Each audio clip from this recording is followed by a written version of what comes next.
যে প্রশ্ন সেই জনতার প্রশ্ন দিয়ে শুরু করব। আপনার প্রশ্ন রয়েছে কার উদ্দেশ্যে? আমার প্রশ্ন বিজেপির উদ্দেশ্যে।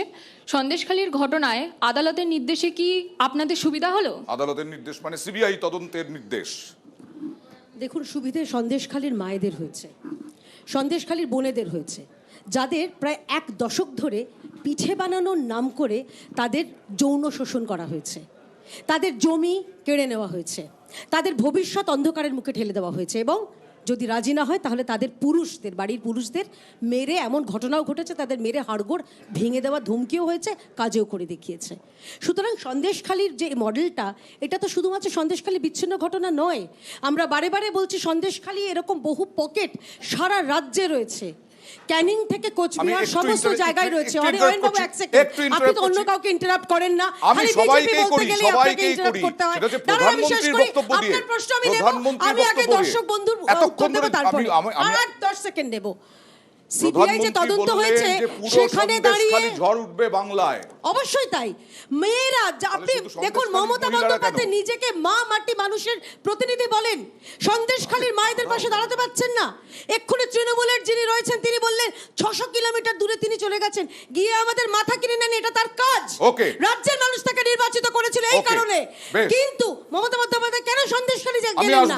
উল্টে তিনি শাহজাহানের মতন একজন দুর্বৃত্ত, একজন যৌন শোষকের পাশে দাঁড়িয়েছেন বিধানসভায় দাঁড়িয়ে। আমি আসবো। এই মুহূর্তে আমার সঙ্গে রয়েছেন সিপিআইএম প্রার্থী যাদবপুর থেকে সৃজন ভট্টাচার্য। সৃজন, কিরকম চলছে ভোট প্রচার জানতে চাইবো একটু প্রথমে।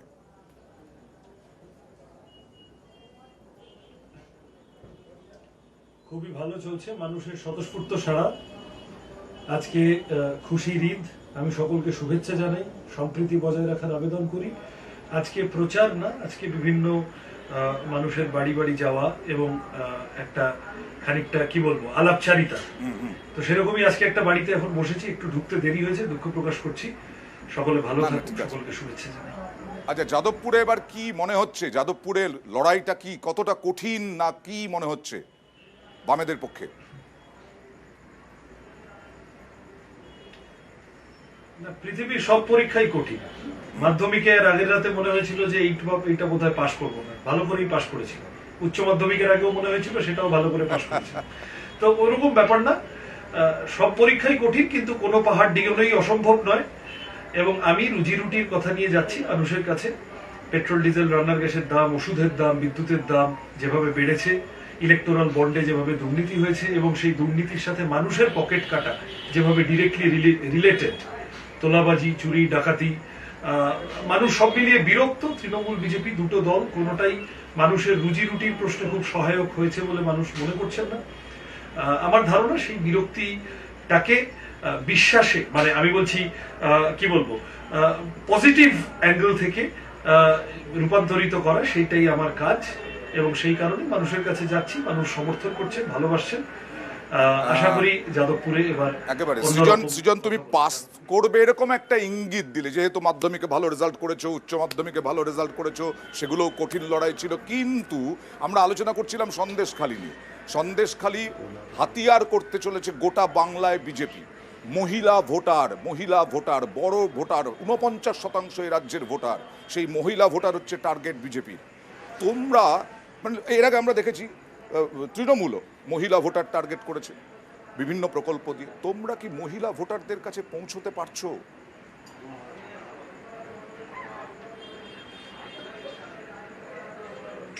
প্রথমত বোধহয় 14 তারিখ দীপশিতা, মীনাক্ষী, জাহানারাদি, আরো অনেকে মিলে, যারা অনেকেই প্রার্থীও হয়েছেন এবারে, সবাই সাংবাদিক সম্মেলন করবেন এই সংক্রান্ত, আপনারা দেখবেন। আমি কেবল এইটুকু বলতে পারি যে মনুবাদী আরএসএস তারা যদি মহিলাদের ক্ষমতায়নের প্রশ্নে হাইপার অ্যাক্টিভ হয়, সেটা সন্দেহ করার কারণ আছে। আচ্ছা, উন্নাও, হাথরাস, কাঠুয়া, এগুলো তো আমাদের সবটা মনে আছে। ফলত বিজেপির হাইপার অ্যাক্টিভিটি মহিলাদের নিরাপত্তার প্রশ্নে, যে বিজেপির মাথায় আরএসএস, তারা প্র্যাকটিক্যালি মহিলাদের পারলে মনুষ্য পদবাচ্য মনে করে না। ওরা মহিলাদেরকে ভোট হিসেবে দেখে, তৃণমূলও মহিলাদেরকে ভোট হিসেবে দেখছে। সেই কারণে লোকসভা ভোটের প্রচারে রাজ্য সরকারের বিভিন্ন প্রকল্প ইত্যাদি, সেগুলো নিয়ে ধমকি এইসবও চলবে। আমাদেরকে ভোট না দিলে নাম কেটে দেবো, এইসব তৃণমূল শুরু করেছে। কিন্তু আমি বলছি যে প্রথমত মহিলাদের ক্ষমতায়নের কথাটা যদি আসে, এবং এটা তো ঠিকই যে তুমি আমার থেকে নিয়ে 500 টাকা আমাকে দিচ্ছ, আমার ট্যাক্সের টাকা থেকে নিয়ে আমার থেকে নিয়ে 500 টাকা আমাকে দিচ্ছ, 500 টাকা দিচ্ছ বলে আমাকে কিনে নেওয়া, আমার মর্যাদা কিনে নেওয়া, সেই অধিকার তোমাকে কেউ দেয়নি। এই কথাটা বিজেপি বললে মুশকিল আছে, কারণ বিজেপি অনুরূপ কতগুলো কাণ্ড ঘটিয়ে রেখেছে বিভিন্ন রাজ্যে। আবার তৃণমূল যদি খুবই মহিলাদের সম্পর্কে মানে কি বলবো, এটা সত্যি ক্ষমতায়নের প্রশ্নে তুমি বলছো যে তাহলে পঞ্চায়েত তৃণমূল মহিলা প্রধান তার তৃণমূল এখনো হুমকি দিচ্ছে নাকি যে যদি ভোট না দেয় তাহলে মহিলাদের মানে ওখান থেকে প্রকল্প থেকে নাম বাদ দিয়ে দেবে। মহিলাদের ক্ষমতায়ন নিয়ে বিজেপির যে প্রতিশ্রুতি তাতে সন্দেহ প্রকাশ করছো, কিন্তু 21-এ তো লক্ষ্মীর ভাণ্ডার করে তৃণমূল ব্যাপক সাড়া পেয়েছিল, সেখানে তোমরা কিভাবে ভোটটা আশা করছো মহিলাদের? না অয়নদা, আমি দুটো কথা বলি।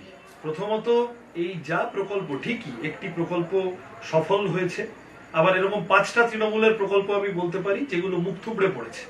তৃণমূল অনেকগুলো প্রকল্প নিয়ে এসেছে বিভিন্ন নামে, সেই প্রকল্পগুলোর বেশ কয়েকটা প্রকল্প বামপন্থীদের সময়ের কাজ। যেমন ধরো, তুমি যদি এখন গুগল খোলো দেখবে স্কুলের বাচ্চা মেয়েদের সাইকেল দিচ্ছেন বুদ্ধদেব ভট্টাচার্য, সেই ছবি আছে। আমার কথা, আমি ওর মধ্যে যাব না।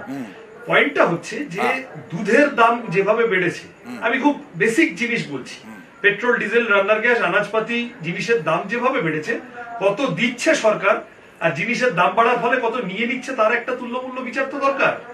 আর দ্বিতীয়ত হলো যে এইটা তো আস্তে আস্তে এই কথাটা চলে আসছে তো, যে ঠিক এইগুলো করছো খুব ভালো কথা, কিন্তু এটার মানে এই নয় যে তুমি আমার মর্যাদা কিনে নেবে, বা তুমি এইটা দিচ্ছ বলে শাহজাহান, শিবু, উত্তমরা যা খুশি তাই করার লাইসেন্স পেয়ে গেল, তা হতে পারে না। এই কারণে আমরা বলছি তৃণমূলটা আপদ, বিজেপিটা বিপদ। যদি সন্দেশখালির প্রশ্ন হয় তাহলে নিরাপদ হচ্ছে বামপন্থীরা।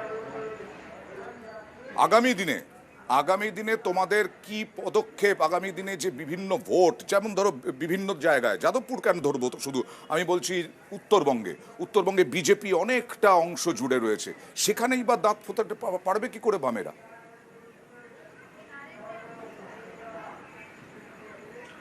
আমার ওয়ান পয়েন্ট কথা, আমাদের ওয়ান পয়েন্ট কথা, রুটি, কাপড়া, মাকান, অন্ন, বস্ত্র, বাসস্থান, শিক্ষা, স্বাস্থ্য, কর্মসংস্থান। আমরা মহিলাদেরকে বা সংখ্যালঘুদের বা অন্য কাউকে ভোট ব্যাংক হিসেবে দেখতে রাজি নই, প্রস্তুত নই।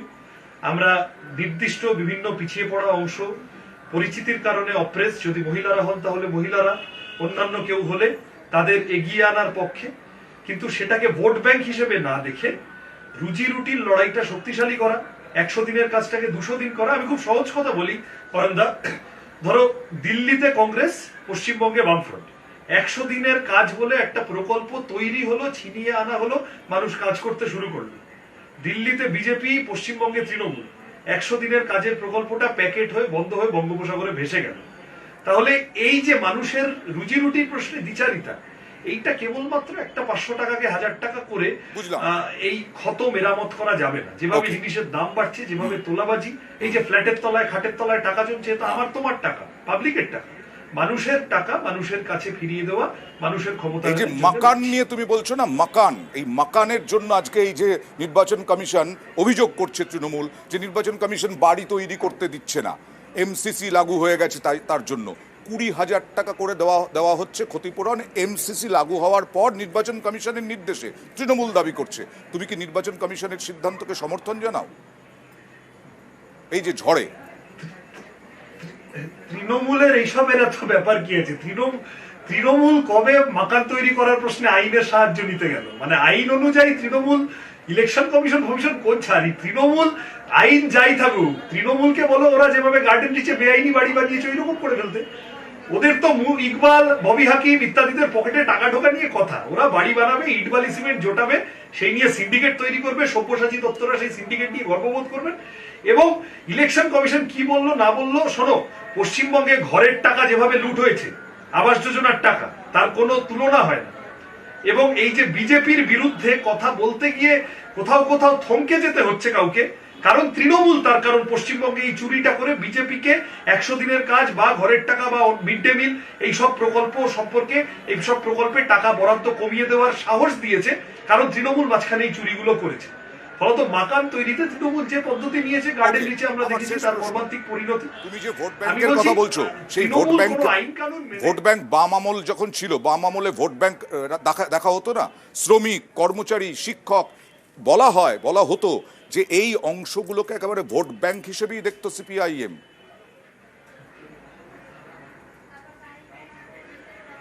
না না না, এটা কেউ বলতে পারেন। আমি আবার বলছি, সিপিআইএম এর নির্দিষ্ট কথা ছিল যে গরিব মধ্যবিত্ত মানুষ একটা রাজ্য সরকারকে ব্যবহার করে বা কয়েকজন এমপি কে ব্যবহার করে যতদূর সম্ভব তাদের আপলিফটমেন্ট, সেটার জন্য বিভিন্ন যারা এই কাজগুলো করেন তাদের তো সেক্টর ধরে কাজ করতে হয়। নির্দিষ্টভাবে মহিলাদের উন্নয়নের জন্য, ক্ষমতায়নের জন্য কতগুলো কাজ করতে হবে, স্বনির্ভর গোষ্ঠীগুলোর কি চেহারা, সমবায়গুলোর কি চেহারা, পশ্চিমবঙ্গে নাবালিকা বিবাহে পশ্চিমবঙ্গ 2 নম্বরে চলে গেল কেন, এই প্রশ্ন করতে হবে। খালি কন্যাশ্রী আর লক্ষ্মীর ভান্ডার বললে হবে না।